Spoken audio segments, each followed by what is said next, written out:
warahmatullahi wabarakatuh. Perkenalkan, nama saya Isyata Najia. Saya perwakilan dari kelompok 7 mata kuliah Sejarah Sosial Ekonomi yang beranggotakan Enisa Nur Awaliyah dan Irfan Maulana. Nah, kami di sini akan membahas materi mengenai sistem perkoperasian Indonesia dengan pokok bahasan sebagai berikut. Yang pertama, ada pengertian koperasi, sejarah perkembangan koperasi Indonesia, fungsi dan peran koperasi, jenis-jenis koperasi, dan faktor pendukung dan penghambat koperasi. Nah, langsung saja, pembahasan yang pertama akan dibahas oleh saudari Enisa Awaliyah. Oke, langsung aja karena tadi sudah dibuka oleh Isya.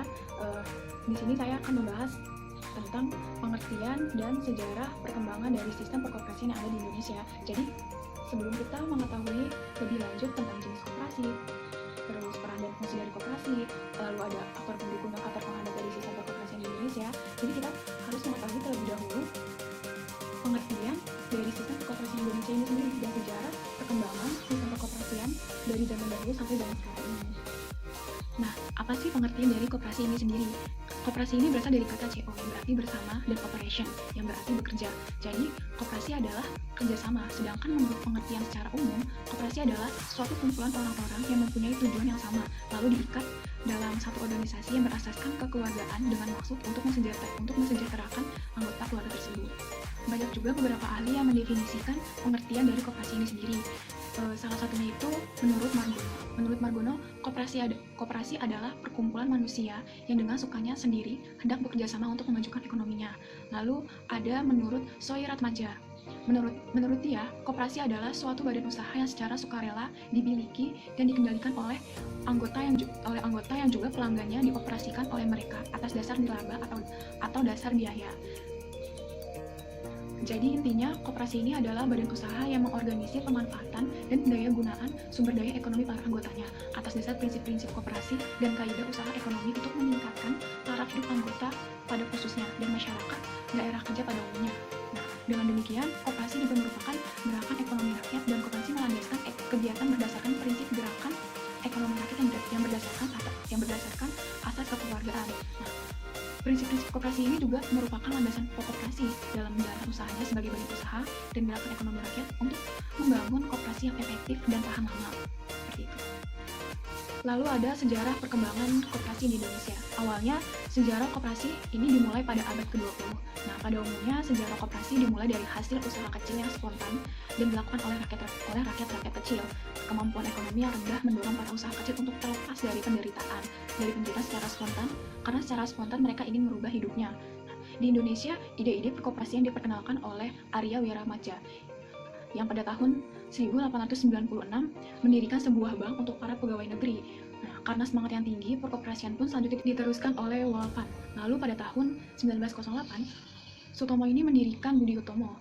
Dan Sutomo ini sangat memiliki peranan bagi gerakan koperasi untuk memperbaiki dan mensejahterakan kehidupan rakyat tersebut. Dan setelah bangsa Indonesia ini merdeka pada tanggal 12 Juli 1947, gerakan koperasi di Indonesia ini mengadakan kongres koperasi pertama kalinya di Tasikmalaya. Maka pada hari itu kemudian ditetapkanlah sebagai Hari Koperasi Indonesia. Perkembangan koperasi di Indonesia ini ada 3. Yang pertama itu perkembangan koperasi dalam sistem ekonomi terpimpin. Yang kedua ada perkembangan koperasi pada masa Orde Baru. Lalu yang ketiga ada perkembangan koperasi pada masa reformasi. Koperasi ini juga tumbuh dari kalangan rakyat ketika penderitaan dalam lapangan ekonomi dan sosial yang ditimbulkan oleh sistem kapitalisme semakin memuncak. Maka pihak kolonial ini terus-menerus mengintimidasi penduduk pribumi sehingga kondisi sebagian besar sangat memprihatinkan. Nah, oleh karena itu, masyarakat terdorong terus untuk mempersatukan diri untuk kemajuan perekonomiannya sendiri dan keluarganya pastinya. Lalu tahun-tahun selanjutnya muncullah kongres-kongres koperasi. Kemudian perluasan mengenai koperasi ini sangat merebak di Indonesia sangat banyak sampai sekarang ini. Untuk materi selanjutnya akan dibahas oleh Isya dan Irfan. Nah, teman-teman, selanjutnya ada peran dan fungsi koperasi. Peran dan fungsi koperasi yang pertama adalah membangun dan mengembangkan potensi serta kemampuan ekonomi anggota pada umumnya untuk meningkatkan kesejahteraan ekonomi dan sosial. Nah, yang kedua, koperasi itu berfungsi memperkokoh perekonomian rakyat sebagai dasar kekuatan dan ketahanan perekonomian nasional. Nah, yang ketiga, koperasi juga turut serta secara aktif dalam upaya meningkatkan kualitas kehidupan manusia dan masyarakat. Nah, yang terakhir, koperasi berusaha untuk mewujudkan dan mengembangkan perekonomian nasional yang merupakan usaha bersama berdasarkan asas kekeluargaan dan demokrasi. Nah, teman-teman, selanjutnya adalah jenis-jenis koperasi. Nah, jenis-jenis koperasi ini terbagi menjadi 4 bagian. Yang pertama ada koperasi berdasarkan fungsinya. Nah, koperasi berdasarkan fungsinya ini terbagi lagi menjadi 4 koperasi. Yang pertama ada koperasi konsumsi. Nah, koperasi konsumsi ini didirikan untuk memenuhi kebutuhan umum sehari-hari para anggotanya. Contohnya itu seperti koperasi pegawai Indosat, koperasi keluarga guru, dan lain-lain. Nah, yang kedua adalah koperasi produksi. Nah, koperasi produksi ini biasanya menghasilkan barang dan jasa. Contohnya itu seperti koperasi produksi pengusaha, terus koperasi produksi kerajinan, dan koperasi produsen tahu dan tempe.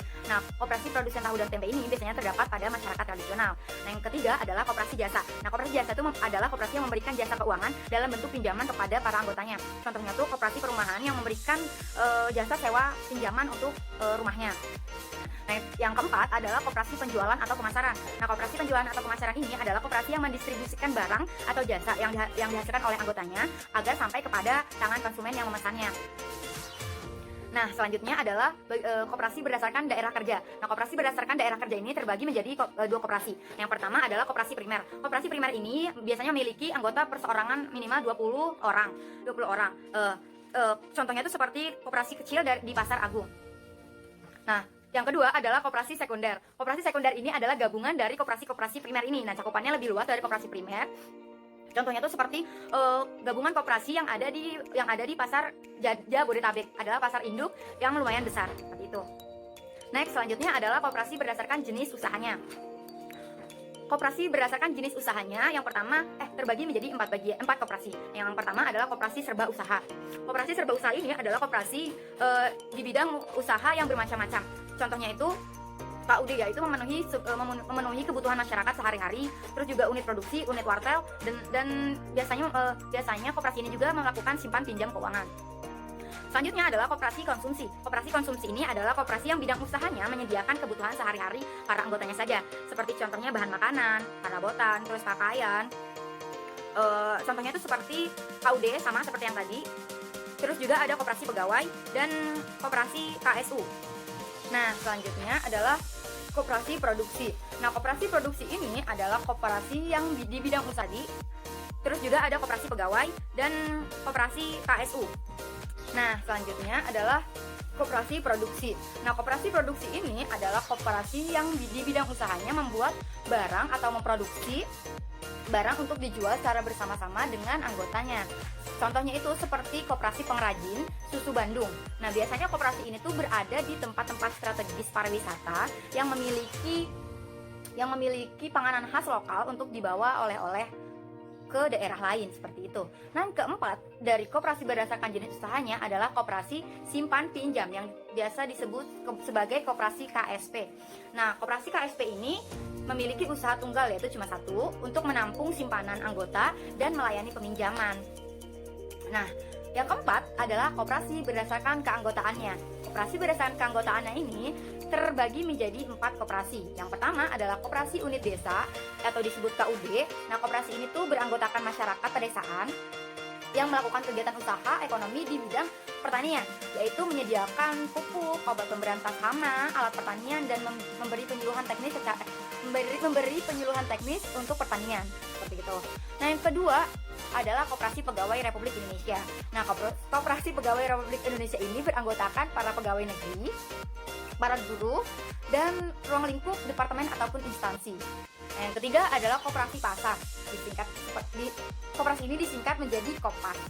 Nah, koperasi Kopas ini beranggotakan para pedagang pasar, yang pada umumnya pedagang pasar ini mendirikan koperasi untuk melayani kebutuhan yang berkaitan dengan kegiatan pedagang di pasar setiap hari. Nah, yang keempat adalah koperasi sekolah. Koperasi sekolah adalah koperasi yang hanya memiliki anggota ataupun warga sekolah, yaitu guru, karyawan, siswa, dan staf-staf lainnya. Nah, koperasi ini biasanya itu menyediakan alat tulis, makanan, dan kebutuhan-kebutuhan lainnya yang digunakan di sekolah. Nah, terima kasih. Cukup sekian pemaparan dari saya. Selanjutnya pembahasan faktor pendukung dan penghambat koperasi yang akan dijabarkan atau dipaparkan oleh saudara Irfan Maulana. Saya di sini akan menjelaskan tentang faktor-faktor pendukung koperasi, yaitu salah satunya kemampuan menciptakan posisi pasar pengawasan harga yang layak, kemampuan koperasi untuk menghimpun dari menanamkan kembali modal dengan cara pemupukan berbagai sumber keuangan dari sejumlah besar anggota, penggunaan faktor-faktor produksi yang lebih ekonomis, terciptanya keterampilan teknis di bidang produksi, pengolahan, dan pemasaran. Terima kasih. Jadi, kesimpulan yang dapat kita ambil dari didirikannya koperasi ini adalah untuk memenuhi kebutuhan anggotanya dengan harga yang relatif lebih murah dan juga memberikan kemudahan bagi anggotanya yang membutuhkan modal usaha, lalu juga memberikan keuntungan bagi para anggota-anggotanya yang lain. Dan pentingnya koperasi yang bertujuan untuk meningkatkan kesejahteraan rakyat Indonesia maupun kesejahteraan rakyat di seluruh negara. Hal ini diperoleh dengan adanya pembagian sisa hasil usaha atau SHU kepada para anggotanya. Oke, itu aja teman-teman pemaparan diskusi yang dapat disampaikan oleh kelompok 7 tentang sistem perkoperasian yang ada di Indonesia. Nah, jika ada yang kurang jelas atau ada pertanyaan yang ingin ditanyakan, silahkan nanti ditanya. Terima kasih, kurang dan lebihnya mohon maaf. Wassalamualaikum warahmatullahi wabarakatuh.